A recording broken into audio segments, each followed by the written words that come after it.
mesure qu'il s'est citadinisé, enfin qu'il est allé en ville, c'est extrêmement gauchisé et est devenu une espèce de bouillie idéologique un peu sans queue ni tête. Mais top parce que finalement il y a quand même eu un réveil, une flamme qui s'est, je pense, allumée et qui va laisser descendre, qui va à mon avis fertiliser le sol. Un mouvement qui a quand même duré et qui dure encore un peu, hein, il me semble. Donc je pense qu'on ne mesure pas complètement... Enfin voilà, tous les fruits qu'on va retirer de ça, parce que voilà, ça a duré 1 an et on n'y a pas encore la crise, quoi. Ni le réchauffement climatique annoncé. Donc voilà, vraiment, voilà, il y a eu un beau mouvement organique dans les Gilets jaunes qui a permis aussi de briser pas mal de frontières internes entre les antilibéraux de gauche et de droite. Et ça, je pense vraiment qu'on va pouvoir tirer de très très beaux fruits de ça. Donc voilà, je vais plutôt rester sur le positif et dire que les Gilets jaunes, c'est plus top que flop. La semaine dernière, la charge filmée des policiers contre les pompiers qui manifestaient à Paris. Mardi dernier, Jean manifeste à Paris avec ses collègues pompiers. En fin de journée, l'ambiance se tend. Les forces de l'ordre passent à l'offensive pour disperser les manifestants. Jean est alors touché à l'œil par l'éclat de ce qu'il pense être une grenade de désencerclement. Il s'effondre et est transporté à l'hôpital. Du côté professionnel, pour moi, c'est une catastrophe, quoi, parce que le terrain s'est terminé. Et, je ne retournerai jamais sur intervention, c'est sûr. Voilà, j'ai 30 ans de carrière, 31 ans même cette année, et ma carrière s'arrête là. Pourtant, je suis à 10 ans de la retraite encore. Alors là, c'est vraiment... On touche le fond de la honte, même si je pense qu'on est encore capable d'aller plus bas. Mais je ne sais pas si les gens se rendent vraiment compte de ce que ça peut représenter. Que les forces de l'ordre qui attaquent à la matraque et à la lacrymo d'autres, finalement, forces de l'ordre. Ou un autre corps constitué. Ou un autre corps constitué, effectivement. Donc on peut très bien considérer que c'est un flop. Les révolutionnaires diront plutôt que c'est un top, d'ailleurs. Parce que finalement, c'est une preuve supplémentaire que l'état pénal carcéral craque de toutes parts et qu'on peut en tirer quelque chose. Moi, néanmoins, je fais partie de ces gens qui ont de l'admiration pour les pompiers. Et je suis consterné de voir que les robots cassos ont tellement pas d'âme qu'effectivement,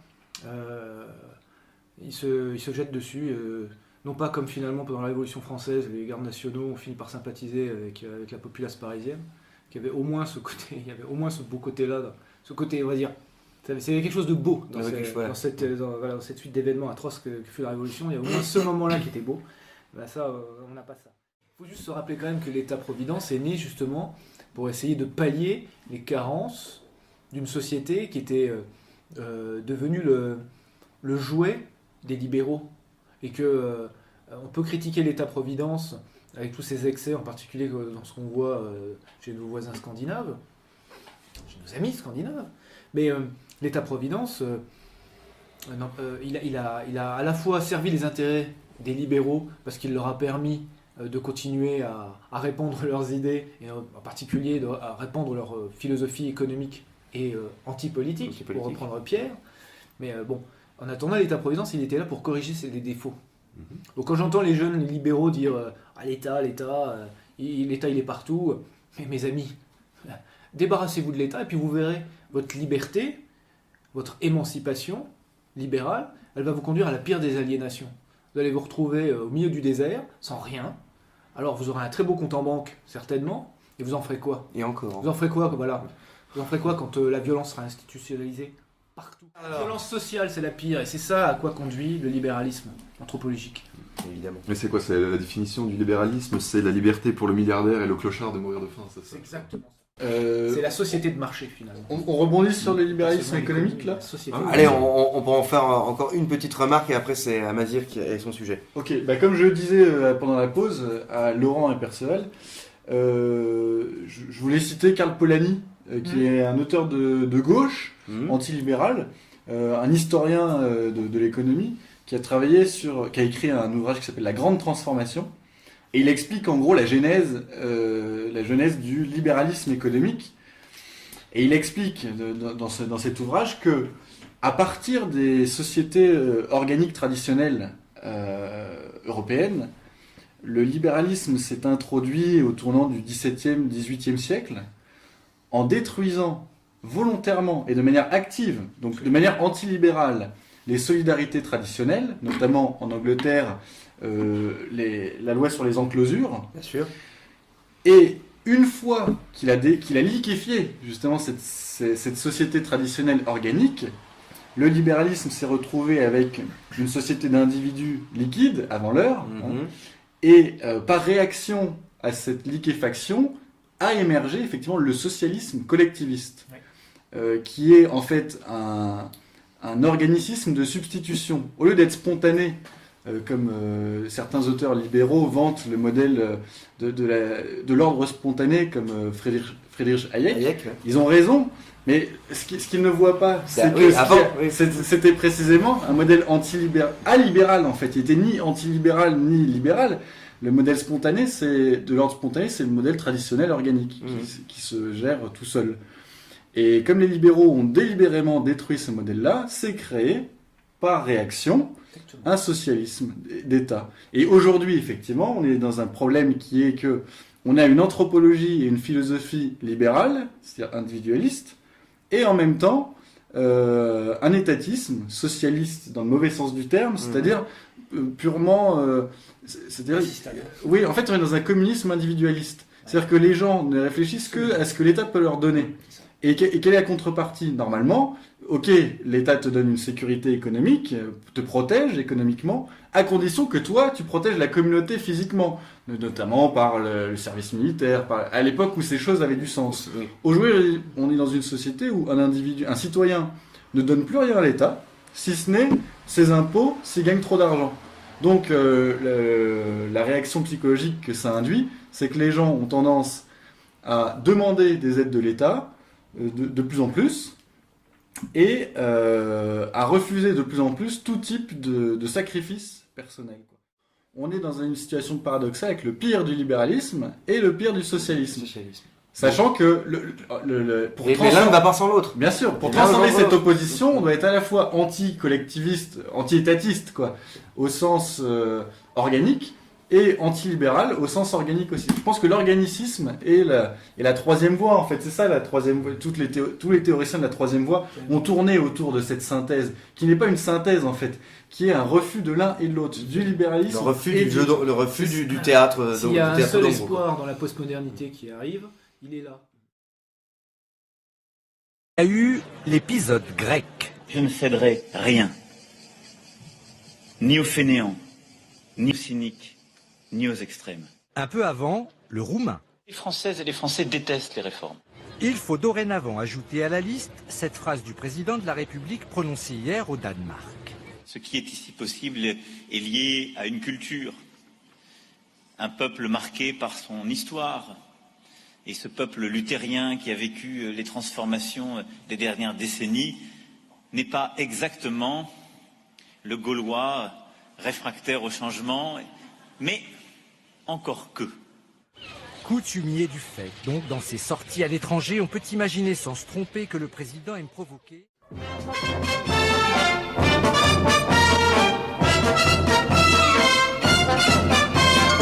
Ouais, alors pour poursuivre un peu, comme lors de la dernière émission, un peu la sociologie pratique du vivre ensemble qui nous est tous très cher. On va parler donc, après le berbère réfractaire, on va parler vraiment du terreau, de la souche de toutes les résistances en fait, à laquelle s'oppose aujourd'hui un bon nombre de la société française, et je veux bien sûr parler du Gaulois réfractaire. Alors c'est un lapsus, donc je crois, du président Macron, c'est presque un lapsus, je ne sais même pas s'il a fait exprès de le dire. Je pense que c'est le terme ou le concept le plus important depuis 4 siècles, peut-être, qui a été lâché par un chef d'État, parce qu'il veut en dire énormément, en fait, le terme Gaulois réfractaire. Alors, Déjà, Macron, à l'origine d'un concept, c'est fort. Ouais, mais Macron, c'est peut-être pas le gars... C'est très compliqué, monsieur Macron. C'est pas François Hollande, c'est pas Sarkozy, je pense que c'est beaucoup plus complexe que ça n'y paraît. Donc, je vais commencer comme d'habitude en bon... hegelien, je vais commencer par une définition négative du Gaulois réfractaire. Donc le Gaulois réfractaire, il faut bien l'identifier, c'est absolument pas un colonisateur. On parle là, ici, d'un travailleur enraciné qui n'a jamais ni souhaité ni participé à n'importe quelle épopée coloniale, qu'elle soit en Afrique, en Asie ou chez les Papous. Tandis que, dans la politique intérieure française, inexorablement, se poursuivait la domination complète, vous savez, totale des affairistes.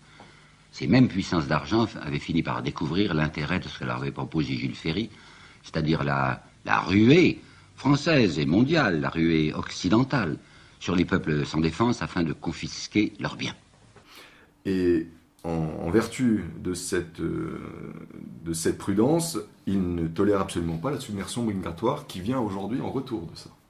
Ce qui est tout à son honneur. Voilà, l'Algérie c'est aux Algériens. Et la France aux Français? Aux Français. Aux Français Qui se démerdent, tout le temps.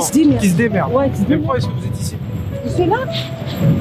Eux ils sont colonisés, non mais 132 ans. 132 ans? Et Oh toi, non, tu on fait reviens pareil. ici, tu prends tout? Je fais pareil. De la même manière, il n'a pas été un collabo, parce que lui, il a subi, donc ce travailleur enraciné, il a subi donc l'occupation allemande autant que l'occupation américaine depuis 1945.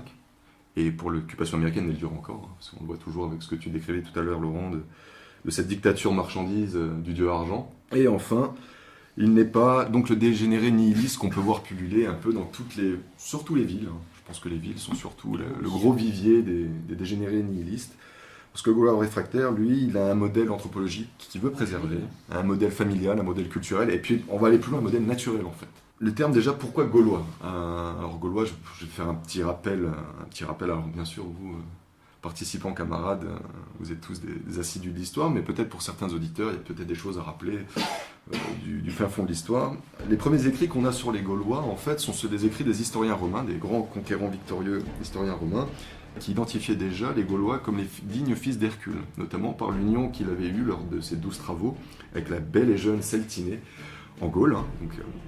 Ça s'appelait pas encore la Gaule à ce moment-là. Et de cette union naquit un jeune homme, enfin un garçon qui s'appela Galatès, qui fut le premier roi fondateur des Gaulois, et dont les tribus composites en Lorraine sont, comme on disait tout à l'heure, donc les Médiomatriques au nord, les Leucs au sud et les Tribocs à l'est, où nos amis alsaciens composent la grande majorité.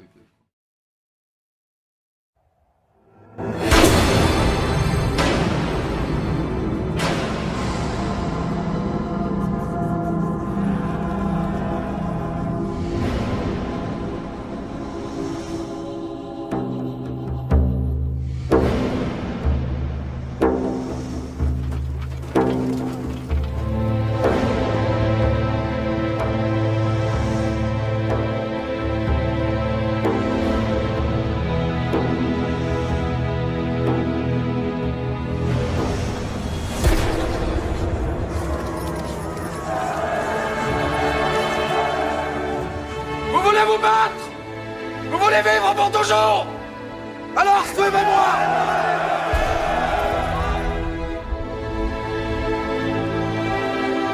J'ai maintenant un ennemi. Quelqu'un qu'il aurait bien mieux valu avoir comme allié.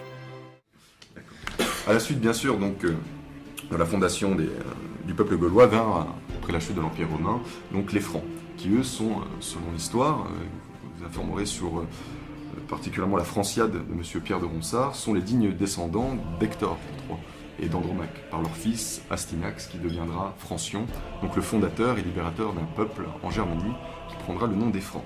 Et ce qui est assez intéressant, c'est que le terme de franc veut dire libre. Et c'est ce que nous rappelle régulièrement donc les termes libres en allemand et en anglais qui sont frei et free. Franc, c'est exactement la même racine. Donc ces grands libérateurs entrèrent ainsi en Gaule, avec à leur tête le roi Clovis, enfin leur roi Clovis qui n'était pas encore celui de la Gaule, et qui se soumit, qui sont entrés sous le patronage du Christ roi, et qui donna en fait une dynastie, une race gouvernante pendant plus de 1000 ans. En résultèrent naturellement donc, de la conquête franque de la Gaule, les Français, qui sont autant identifiés comme les fils aînés de l'Église, de la Sainte Église, que après coup, comme les artisans de la Déclaration des droits de l'homme et du citoyen. Ce qui est assez intéressant d'ailleurs comme parallèle, c'est-à-dire qu'ils sont les champions des deux bouquins.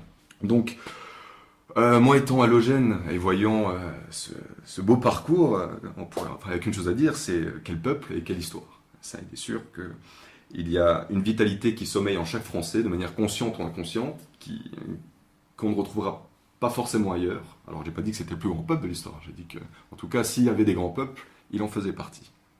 Donc, à partir de là, on va basculer dans la partie réfractaire, après avoir traité l'histoire gauloise. Aujourd'hui, je pense qu'il y a peu de personnes qui peuvent contester le fait que la France est le pays où il a les plus beaux paysages, les plus beaux terroirs, les plus beaux monuments, ce qui en fait la première destination des touristes étrangers au monde, avec 87 millions de visiteurs étrangers en 2017. Pour un petit pays de 60 millions d'habitants, ça fait quand même... Enfin voilà, la première place, c'est en France. Et là, on pèse dans le game. Là, on pèse seulement dans le game. Et c'est pour ça aussi que Macron veut faire de Paris une ville touristique. Et uniquement touristique. Que avec des Airbnb. Magnifique. Ce qu'il faut savoir, c'est que dans l'histoire des peuples de France, donc des Gaulois, comme je l'identifiais précédemment, il y a la pleine conscience de ce savoir-faire talentueux. Parce qu'on n'a qu'à voir les terroirs en Lorraine, en Bourgogne, enfin, rien que dans l'Est, on a déjà des superbes terroirs. Et ce génie de la production française, en fait, a toujours été très convoité par un capitalisme conquérant. Normal, plus ça a de la valeur, plus ça s'échange, plus le capitalisme s'enrichit. Ce qui a donné, en fait, aux Français un caractère bien particulier, c'est que c'est le pays qui concentre en lui-même, enfin c'est le peuple qui concentre en lui-même le plus grand nombre de révoltes et de mouvements sociaux à travers l'histoire. Et ça commence déjà au XIIe siècle avec les Encapuchonnés, puis Envelés, ensuite on ira sur la croisade des Pastoureaux, on aura aussi une révolte sociale, on aura bien sûr les Jacqueries, les Sans-Culottes, les Vendéens. Quoi qu'on en pense, les Vendéens sont une révolte sociale avant tout. Ensuite, on passera sur les différentes révolutions ou révoltes qu'on a eues au XIXe siècle, à travers les journées de juin de 1830 et 1848, les communards bien entendu. Récemment, et plus récemment, donc les bonnets rouges et les gilets jaunes. Donc là, on comprend bien en fait le caractère, une des spécificités culturelles du français et du gaulois donc. C'est du François traditionnellement, c'est ce refus et cette insurrection permanente contre la capitalisation de la vie. Cette marchandisation totale qui donne une valeur échangeable au travail, à la santé, et puis récemment à la famille avec toutes ces histoires d'achat, de vente d'enfants. Sans règle de droit, ce qui va entraîner deux évolutions. La première, c'est que le marché va s'étendre à des secteurs pour lesquels jusqu'à présent il n'avait pas accès, tels que la santé, l'éducation, la justice, la police, les affaires étrangères. Et en même temps, parallèlement, dans la mesure où il n'y a pas de règle de droit, le marché va s'étendre à des domaines aujourd'hui considérés comme illégaux, criminels, comme la prostitution, le commerce des organes, le commerce des armes, le racket, etc., etc. Et donc, on aura de plus en plus un marché qui va dominer, entraînant une concentration des richesses, une inégalité croissante, une priorité absolue donnée au court terme et à la tyrannie de l'instant et de l'argent, jusque et y compris au fond, au bout de la route, la commercialisation de la chose la plus importante, c'est-à-dire la vie, la transformation de l'être humain en un objet marchand, lui-même devenu un clone et un robot de lui-même. Donc on comprend dans ce contexte que le Gaulois réfractaire, c'est avant tout la volonté de ne pas se faire emporter par la modernité, de résister face à un progrès frelaté. Parce que bon, il y a des bons progrès, il y a des mauvais progrès, je pense qu'on est tous conscients ici. Le but, c'est pas de faire la guerre aux progressistes, mais ça dépend de quel progrès.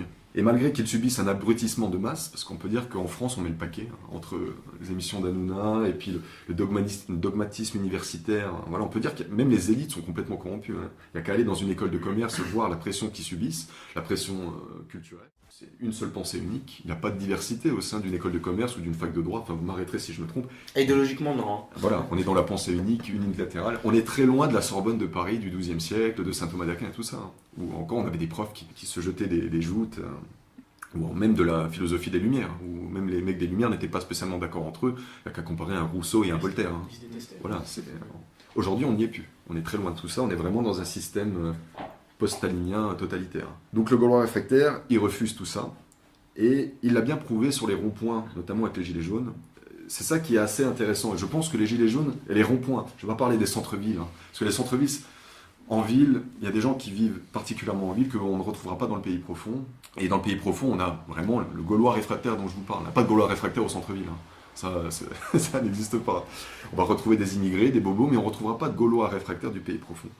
Ces gens-là, donc du pays profond, se sont rejoints sur des ronds-points et ont discuté, qu'ils soient de droite, de gauche, d'extrême droite ou d'extrême gauche. Et ils étaient des millions. On s'est retrouvés au mois de décembre l'année dernière, il y a un an, avec entre 5 et 10 millions de personnes en même temps sur des ronds-points, à tenir le pays sur les ronds-points. Moi, la question que je me pose, c'est où a-t-on vu ça dans un autre pays? En Allemagne, on l'a jamais vu. Aux États-Unis, ça n'existe pas.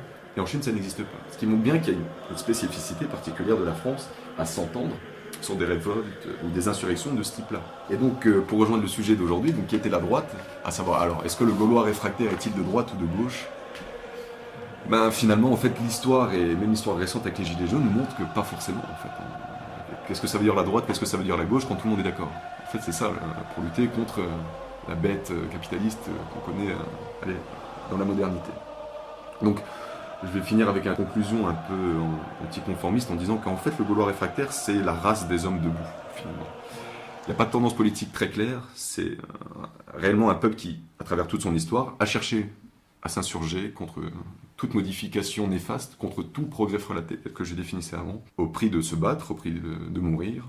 Et c'est ce qui fait d'ailleurs la beauté française et de tous les tableaux qu'on a, la liberté guidant le peuple, même si ça a été magnifié par la suite et utilisé comme les syndicalistes aujourd'hui utilisent. Voilà. Ouais, exactement, c'est la plus belle. Mais il reste dans le génome du français cette petite capacité à renverser, à s'insurger contre tout et tout le temps. Ce qui rend ce pays très dangereux, d'ailleurs le plus libre du monde, parce que c'est sans doute le peuple le plus difficile à gouverner. Les Gaules sont quand même, peut-être les Afghans, je crois, ils doivent être un peu comme les Gaulois, enfin, les Français doivent être assez difficiles à gouverner.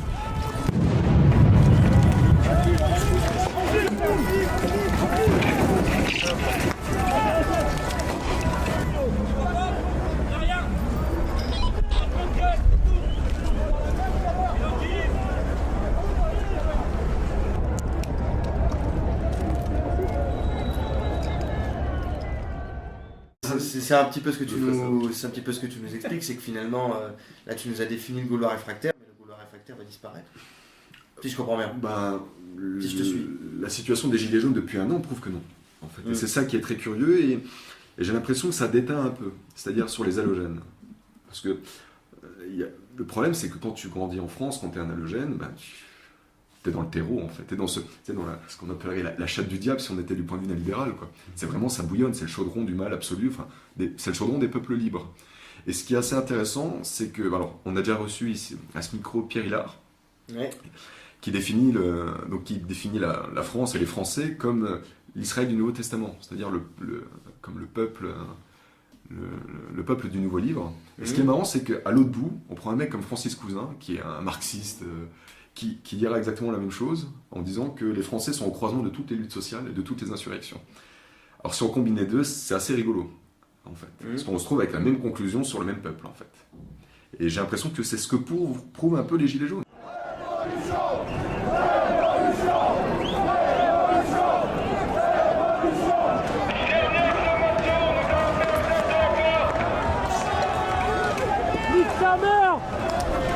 Côté Lovecraftien, c'est-à-dire que c'est là, c'est vivant, ça dort et ça ne demande qu'à se réveiller, ou alors on en vient à non, de toute façon c'est cuit.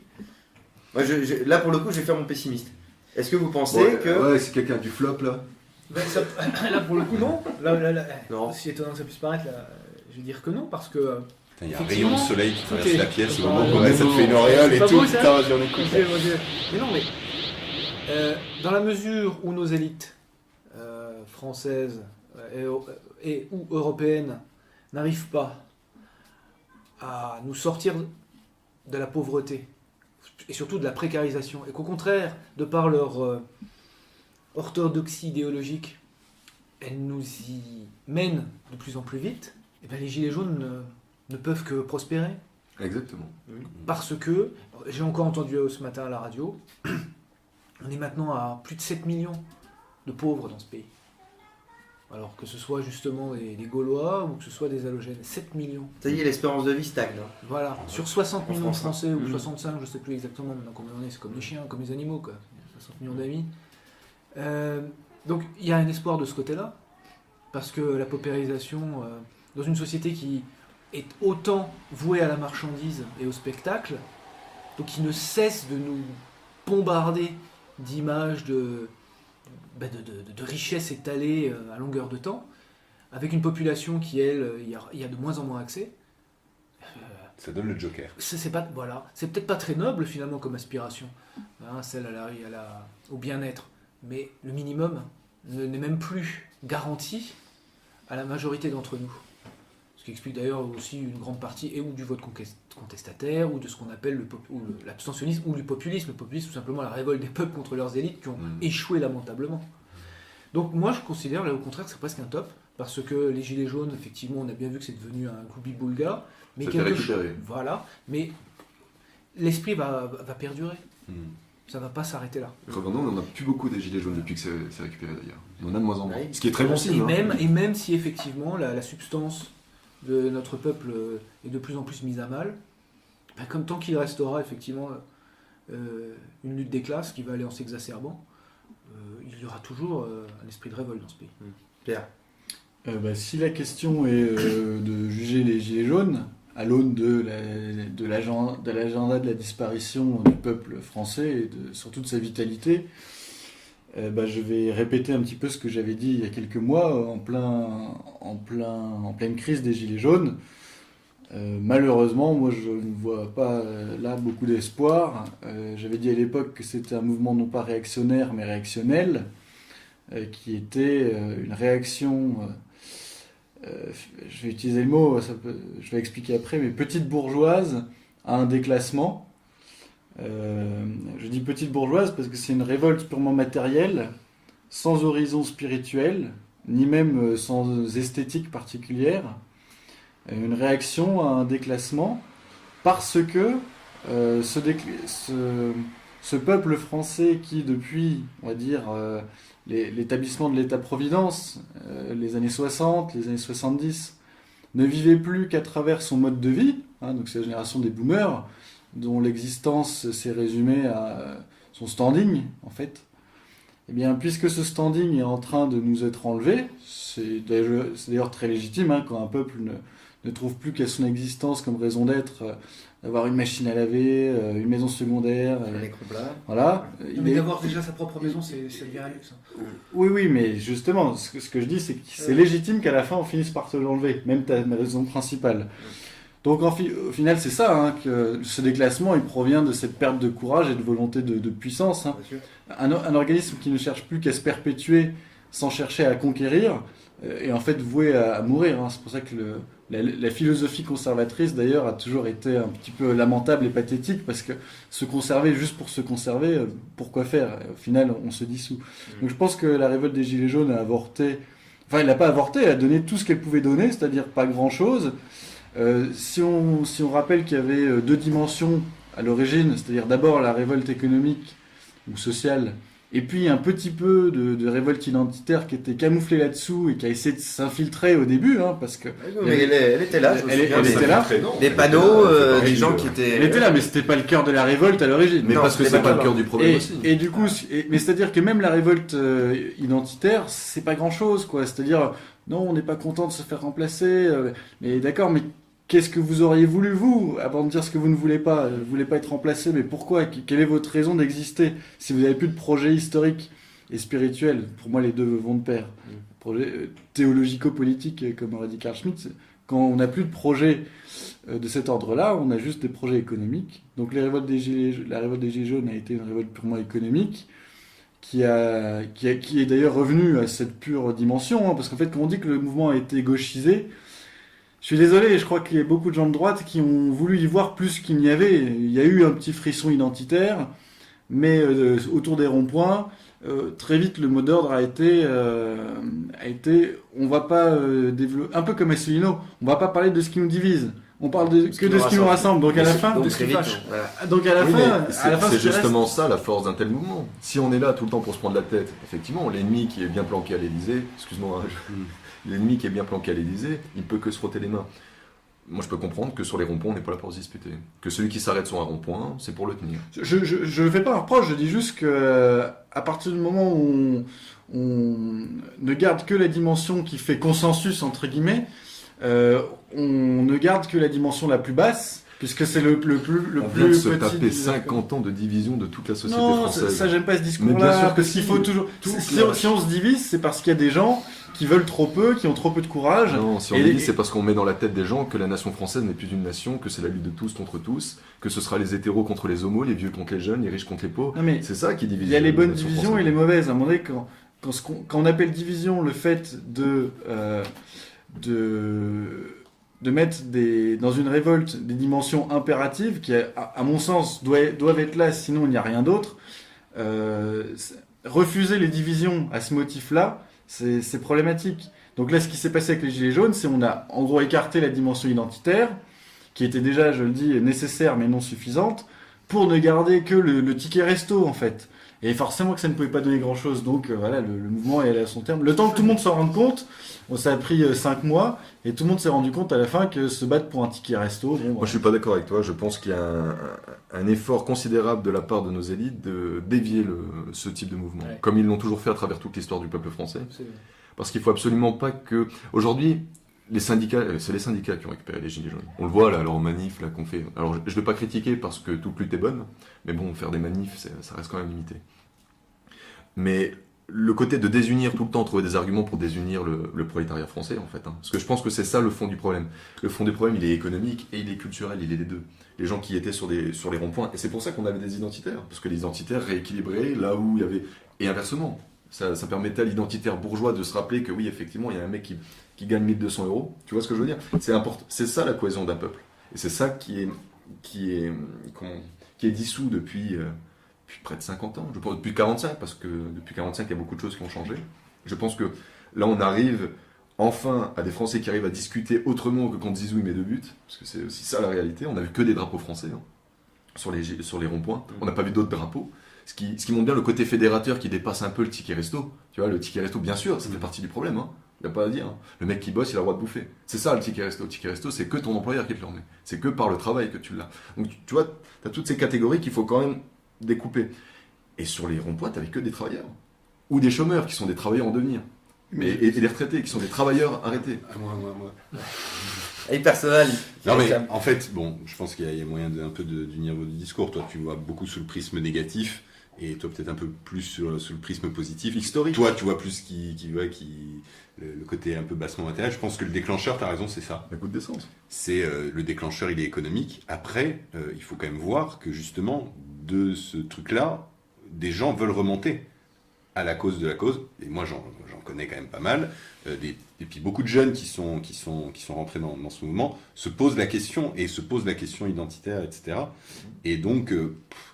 voilà, les gilets jaunes, on va voir des fruits, quoi. C'est une évidence. Est-ce que l'antifascisme, c'est la question que ceux qui sont allés sur des ronds-points et qui étaient de gauche, voire d'extrême gauche, découvrent qu'il y a des mecs en fait, qui sont avec eux sur le rond-point mais qui ne partagent pas du tout leur idée.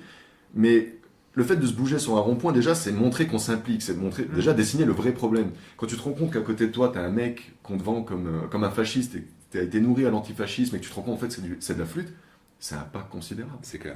Ouais. Considérable. Mais oui, mais finalement, on peut très bien relier effectivement la question des Gilets jaunes au débat qui nous anime depuis le début de cette émission. C'est que, Pierre, et je comprends ça parce que ce sont tes aspirations qui te font parler, mais il ne faut pas leur demander non plus que ce qu'ils peuvent donner. Qu'est-ce que c'est finalement que les Gilets jaunes ? C'est exactement la même chose que, et là on revient aussi à l'histoire d'Amazir et des Gaulois réfractaires, c'est tout simplement, c'est même pas une jacquerie parce que on peut pas dire qu'il y a eu, à part 2 fois, des destructions dans Paris et encore les Champs-Élysées. Moi personnellement ça m'a plutôt fait rigoler qu'autre chose de voir ça, de voir toutes ces boutiques qui sont réservées aux Saoudiens et aux Chinois se faire démolir. Mais ce sont simplement des gens qui veulent vivre décemment.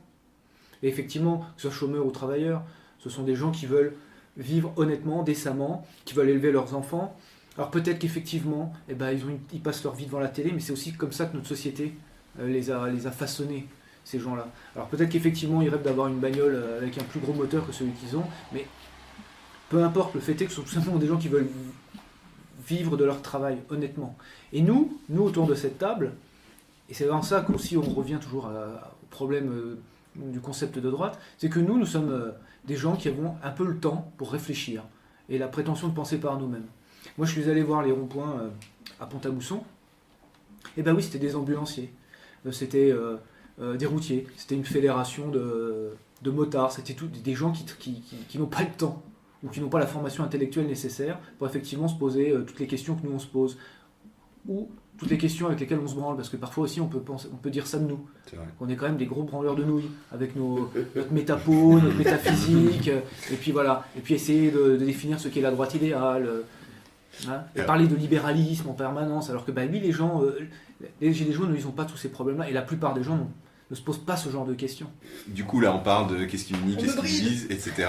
Et on a vu que la première partie de l'émission, on était à, voilà, qu'est-ce que c'est l'idée de la droite, etc.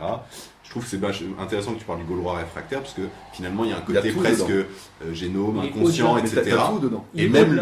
Et même celui qui se révolte parce qu'il a pu, voilà, qui veut un ticket resto ou quoi que ce soit, ou que l'essence est trop chère, finalement, il y a quand même ce bain du Gaulois réfractaire, je pense, qui a traversé. Pourquoi les Français gueulent et se plaignent tout le temps? Parce que voilà. c'est les Gaulois réfractaires. Alors, par contre... On va critiquer les clodos, donne la main dans la rue, quoi. C'est clair. Ouais, par contre, bon, là, on voit quand même un point. On est d'accord que le Gaulois est contre quelque chose. Il sait contre quoi il est contre la puissance dissolvante, du libéralisme, du capitalisme, etc. Il n'a pas forcément à le formaliser, mais en tout cas, voilà, ça on est d'accord. On a bien défini, je crois. Défini par la négative. Voilà, on s'est bien défini par la négative. Bravo. Maintenant, est-ce qu'on peut passer au concret et qu'est-ce que positivement, et là, comment ça s'incarne? Taux d'abstentionnisme record. Ouais. Moi, c'est ça que je trouve ça génial. Les gens ne votent plus. Les gilets jaunes ne votent pas. Mais là, c'est encore que de la négative, là. Mais non, mais c'est bien. Oui, non, mais c'est bien, mais d'accord. Mais attends, positivement, qu'est-ce qu'on fait? Positivement, qu'est-ce qu'on fait? Positivement, qu'est-ce qu'on fait?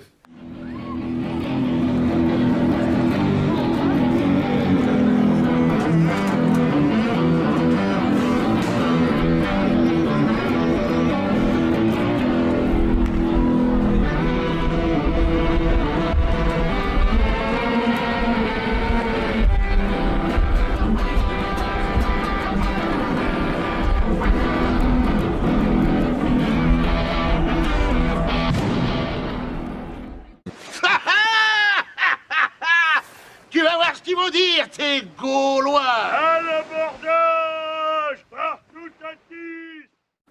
Voilà. Alors, en attendant le projet spirituel, est-ce que, du coup, dans la réunion concrète des droites, on peut intégrer la dimension localiste? Avec des entreprises comme la nôtre, finalement, parce que c'est ce qu'on fait. C'est-à-dire que localement, on s'est réunis autour d'une table, on a décidé de faire une radio, d'autres vont lancer d'autres projets, etc. Est-ce qu'on va arrêter d'aller acheter des tomates au mois de février ou au champ? Est-ce qu'on va acheter du chou au mois de janvier, mais chez un producteur local? Est-ce qu'on va... Alors oui, je donne des exemples peut-être un peu bidons, mais c'est par là que ça se passe, quoi. C'est comme ça qu'il faut que ça commence. Des projets locaux et vraiment avec des gens qu'on ne connaît pas, avec des gens avec qui on est en contact via YouTube et leur vue, quoi. Le problème, c'est quand tu fais du localisme, j'ai remarqué souvent, c'est souvent des gens de gauche. Je sais pas, tu as déjà remarqué, non, c'est un peu alternatif. Voilà. Ce qui veut bien dire en fait que le terme de droite, les gens de droite souvent sont des gens qui se situent plus du côté du capital que du travail. Mais oui. Et c'est le très gros problème de la droite, c'est pour ça, en fait, faudrait pas se mettre de ce côté-là. Faut pas, le mot droite, il est complètement galvaudé, comme le terme de gauche, bien entendu. Mais c'est ce que j'ai sous-entendu dès le début. Ouais, bien sûr, c'est ce que tu précisais, mais on s'est un peu enfermé dans le fil de la discussion, dans le fait, être de droite, c'est ça. Non, être de droite, c'est être un bourgeois. En réalité, c'est être un bourgeois. Et aujourd'hui, être de gauche, c'est être un assisté total. Non. Peut-être qu'à cette table, j'espère, où les gilets jaunes, on est autre chose, en fait. On sort de ce clivage. On est peut-être enfermé. La droite, le problème, c'est que les gens de droite ne font pas de trucs alternatifs. Ils aiment aller dans un magasin Gucci, tu vois, avant les fêtes. Ils aiment, tu vois, ils aiment ce côté-là. Ils aiment payer la TVA, tu vois. Je pense qu'il y a vraiment que des gros rebelles, des mecs au fin fond des forêts ou des villages qui payent de main en main encore. Je te prends 2 jambons, je te donne 2 stères de bois. Sinon, c'est les gens de gauche, c'est des altermondialistes, qui viennent avec des serroirs acheter des tomates au mois de juin, quoi. Mais il faudra peut-être prendre la main à ces gens-là. Et c'est ça qui va être bien, peut-être. C'est de se retrouver dans le localisme. Justement avec un jeune qui est plutôt l'aile gauche de l'église, mais en côté rural, en tout cas, qui dit, quand on lui proposait vos gueules, je vois ce que vous êtes en train de vous dire, salope. Et lui disait, je lui disais tout de suite, tu vois, moi je suis royaliste, etc., mais je trouve qu'il y a des projets faciles à mettre en commun, et effectivement, au bal populaire avec l'accordéon, t'as le mec d'extrême gauche qui a sa casquette, et t'as le mec de droite qui a aussi sa casquette, et qui vont danser sur les mêmes morceaux, et qui veulent tous les deux, justement, une forme de réenracinement, quoi. Et lui, par exemple, il fait partie d'un groupement qui rachète des parcelles sur les côtes de Toul, et après essaye de les assembler pour faire des parcelles un peu conséquentes. Ouais. Ensuite les loue à des agriculteurs, pour qu'ensuite ces agriculteurs, une fois qu'ils sont lancés, puissent racheter la terre, quoi. Bon, typiquement, ça, je pense, c'est des projets communs qui effectivement peuvent rassembler cela, et même, pour nous, faire infuser des idées.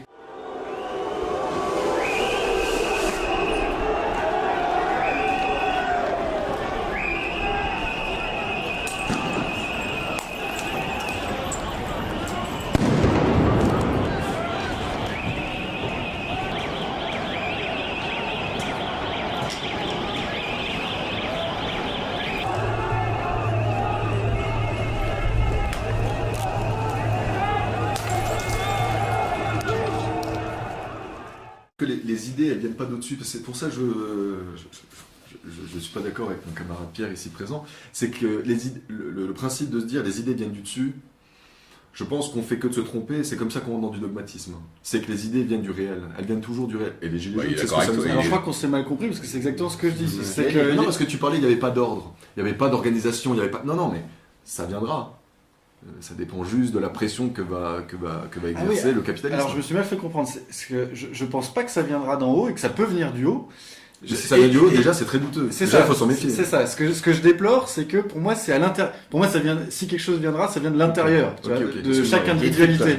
Et je pense que justement, en tant qu'individu, l'occidental moyen aujourd'hui, même nous qui sommes impliqués, on n'a plus beaucoup d'énergie vitale.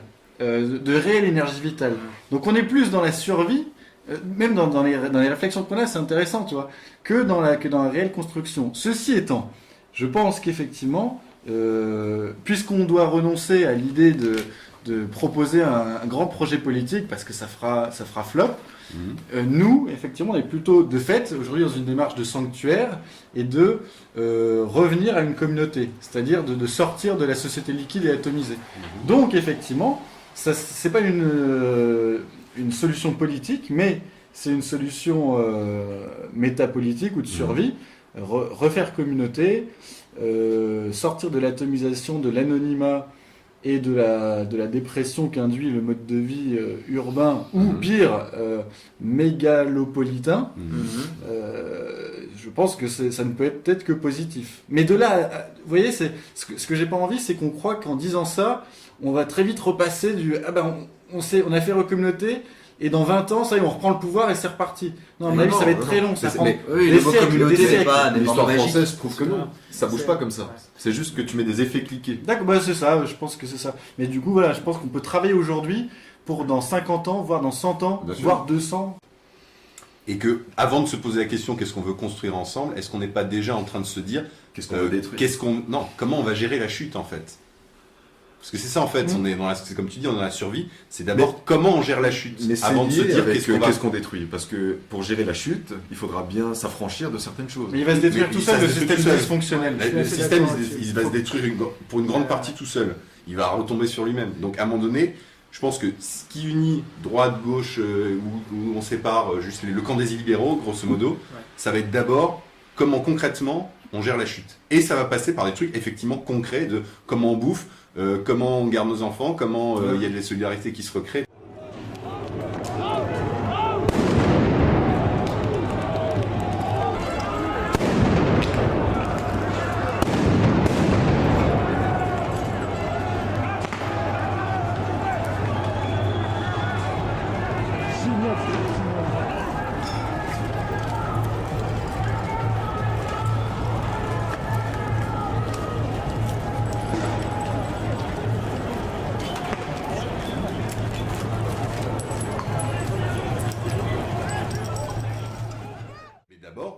Retrouvons-nous déjà sur du concret, du solide, etc. Et ça passe. Et du coup, là, on parle de Gaulois, de France. Pour moi, avant toute chose, la France, elle est composée de ces régions. Et il faut d'abord revenir. Ces provinces, voilà. Ouais. Et il faut d'abord revenir à du très local, du très concret, reconstruire des toutes petites cellules et arrêter la folie des grandeurs, parce que c'est quand même ce qu'on kiffe. C'est les grandes épopées, c'est machin. Faisons de grandes choses lorsqu'elles sont encore petites, pour citer quelqu'un qui n'est pas catholique mais chinois, cher Laurent, Lao Tzu. Non mais je suis tout à fait d'accord, et avec Perceval et avec Pierre, puisque nous sommes entrés maintenant de plein pied dans la postmodernité. Le processus qui est en marche, il ira à son terme. Et effectivement, tout est déjà en place pour préparer ce qui va lui succéder. Mais il faut effectivement que ce système libéral et mondialiste, libéral capitaliste mondialiste, aille à son terme pour que tout s'effondre et qu'on reconstruise par-dessus. Les initiatives ont déjà lieu, et effectivement le localisme, même s'il est très gauchiste... Mais c'est très bien qu'il soit gauchisé. Voilà, moi, voilà, c'est ça, on s'en fout d'ailleurs. Ouais. On est au-delà de la droite et la gauche là-dedans. Le localisme, c'est déjà une réponse, effectivement, à taille tout à fait humaine, à la mondialisation des échanges. Après, la la culture, elle prépare la politique. Hein. Elle la précède, elle prépare. C'est aussi bien ce que tu disais sur l'Église que sur... c'est Gramsci, quoi. Mais l'inculture aussi, finalement. Et si nos peuples, effectivement, sont réduits à une véritable inculture, ce qui est encore positif, c'est que nos élites sont tout aussi incultes. Et probablement plus encore incultes. C'est la face émergée de l'iceberg. Que nos peuples. Ouais. Voilà. Écoutez le dernier discours de Macron, celui qu'il a donné hier en Côte d'Ivoire. Écoutez-le. Il n'y a pas besoin d'avoir fait des études de lettres pour s'apercevoir du néant et syntaxique et sémantique de son discours. Ah moi je pense que c'est beaucoup plus facile d'être contre le racisme quand on habite à Neuilly que quand on habite à Saint-Denis. Hein. Vous voyez, moi par exemple, je suis de Saint-Denis, et je suis raciste.